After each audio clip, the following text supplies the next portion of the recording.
out, and it might have come at the right time, and I agree with you too. You got to go farther to get 2 out of 3 against Detroit, and I mean, I don't know how else to say it other than that the Tigers have really owned them in the last 2 years, and I don't think it. I don't mean this in any knock on Terry Francona at all, but just in his time as manager of the Indians, the Tigers have owned them, and they have to get past that, one way or another if they're going to get to the places that they want to go. And, the front office likes to kind of, hide behind the numbers and say, well, we just had to be 1 game better than them, and it doesn't matter from last year, and it doesn't matter where we find that win. Well, you get 19 shots against them, and the way that they've been handled in the last 2 years, that looks like a pretty good place to find that 1 win. And they have to find a way to, whether it's this weekend or into the future, I mean, they have to find a way to basically to not be dominated by them, which really is what has happened over the last 2 years. And if they're going to pull off some kind of run here in 2014. I mean, I don't know how that happens without getting at least 2 out of 3, if not a sweep, to make some substantial ground this weekend. See, I think the only difference in the way you look at it and the way I look at it is you say if they're going to make some kind of run. I say even though this last week has been a 50-50 week, I think they're in the middle of making that run when you're playing 10 games over 500 in the last 30 days. So to me, I see it as an extended run that needed to happen that they're in the middle of. You look at it, I think that's the difference. As I listen to you describe it, I'm like, I agree with most of what you say. I just feel like, I don't know, maybe I look at it in a bigger chunk of time. I mean, maybe that's the way I'm looking at it. 10 games over 500 doesn't get you to the playoffs. So. That's true. That's the middle of the run. Wins. It's the middle of the run. 86 wins and a ticket on the couch next to you and me. It's the middle of the run, my friend. I mean, no, I hear you. We're in the same ballpark. We're bouncing around the same area. We just look at it from different perspectives. That's all. Sure. I just think that, if this is the old, tale of the tortoise and the hare, the Indians. Tortoise is going to get there. Way behind, man.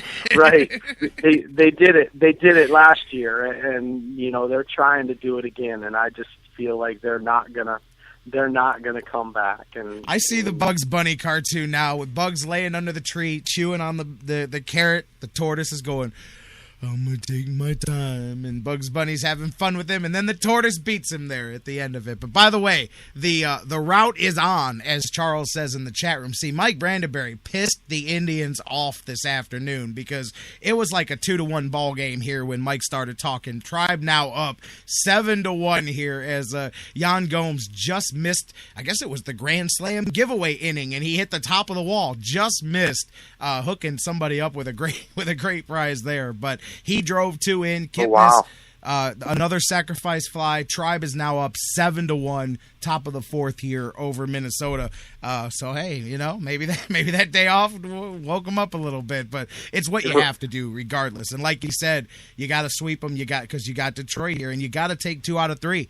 Carrasco and Price on Friday, Salazar and Lofstein on Saturday, and you got Bauer and Verlander on TBS on Sunday. So, you never want to look at a series, this, that, or anything. You got to show up and play. But, and I know pitching matchups are subjective the way you look at them, but it's not out of the realm of belief to think that they can go into those 3 games and win 2 of them.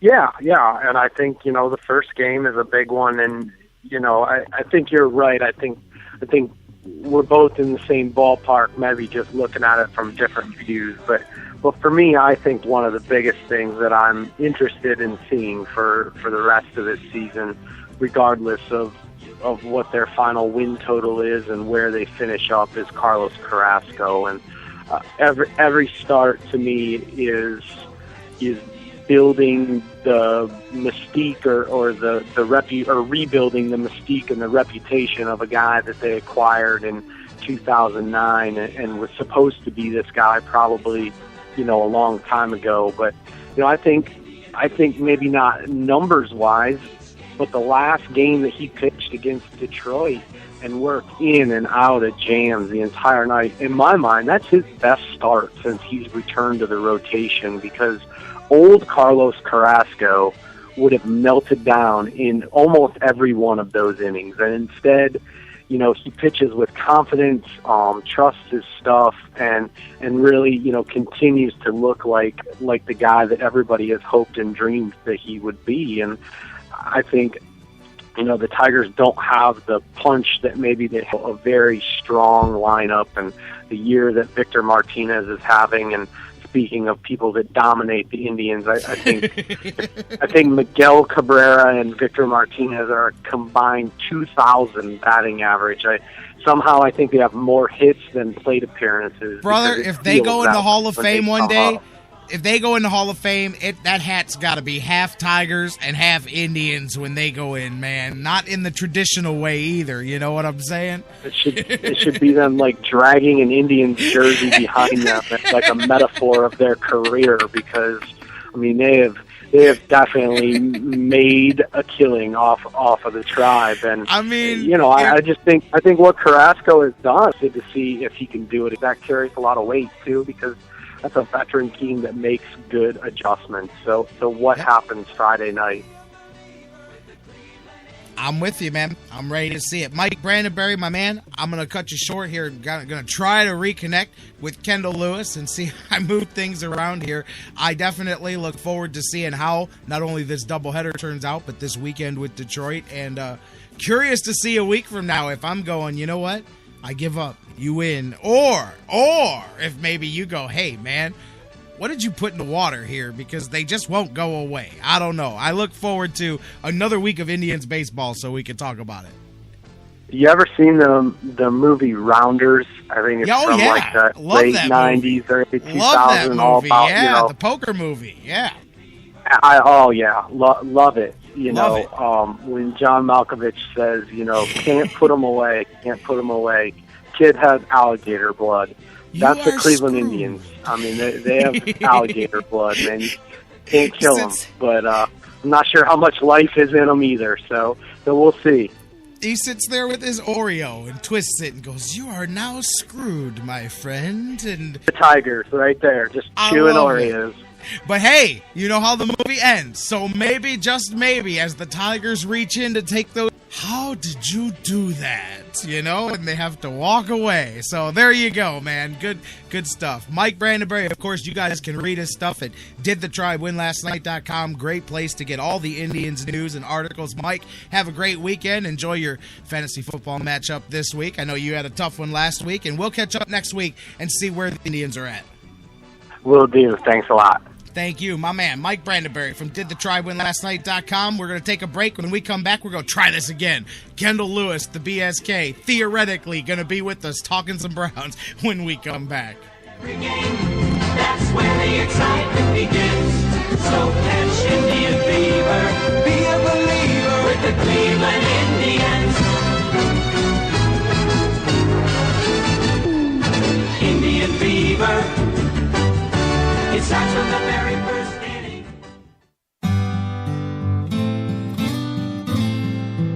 A public service announcement from the Sports Fix.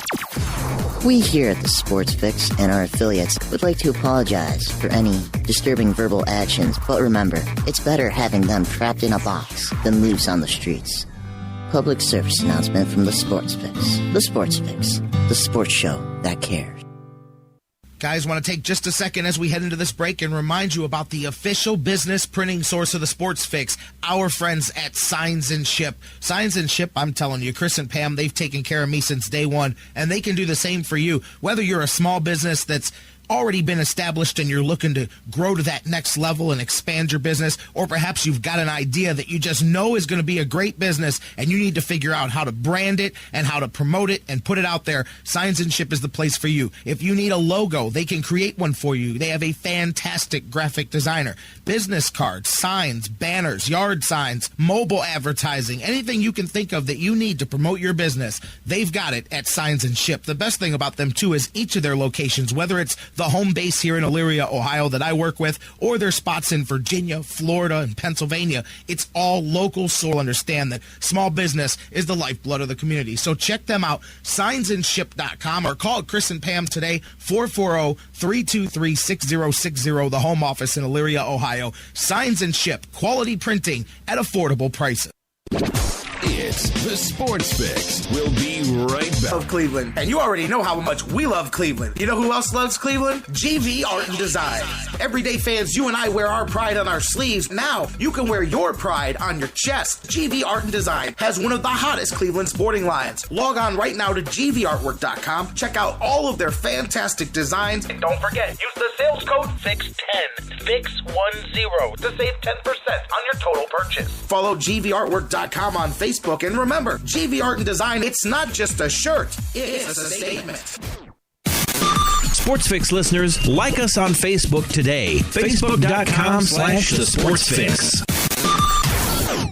Hey, Cleveland, this is Tristan Thompson of the Cleveland Cavaliers, and you're listening to Sports Fix.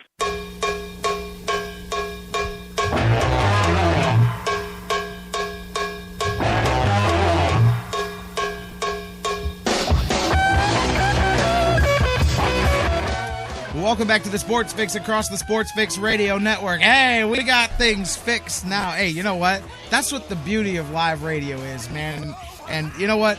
I'm not gonna dust my shoulder off too much here. No board operator, no producer, self-contained. We moved it around, juggled it around, made it fit. Thank you guys for still being with us, and we're gonna be able to bring Kendall Lewis to you. I've got him. I kidnapped him from the house. I got him on the hotline. He's in place, ready to go. I'm not letting him go. I've got Kendall, the BSK, coming up next here, you guys. Just had to do a little bit of juggling. That's all, live on the radio. So, got to put some Browns here with the BSK, which means phone lines aren't open, but you can keep the conversation going, as always, on Facebook and Twitter, email, facebook.com/The Sports Fix. Tweet with us at The Sports Fix CLE. Email us, thesportsfix@AOL.com. Technology, it helps us do all of this, but sometimes it can also be the pain of your existence. You live with it and you die with it, and it's all good because I wouldn't have it any other way. Gotta do what we gotta do. Welcome back in, guys, and welcome us just a little different time. Okay, Kendall, how you doing, buddy? Doing all right. How are you? I'm good. You're here. I'm good. That works for me, man. We got it figured out. Okay. And thanks for, by the way, thanks for being flexible and being able to switch the time around and still come back on with us. I was hoping that we wouldn't have to push it off. Thank you so much for working with us, man. No problem. No problem. All right, so you know what? Let's do what we almost did earlier. We'll do it right now, which is talk about some football on the field. Nothing off the field, man. Let's talk about before we get into the Saints, before we talk about anything else. This is our first conversation since the Browns' first game of the season. Let me know your thoughts coming out of Pittsburgh. How did you feel about the team, the game, and what you take out of that going forward?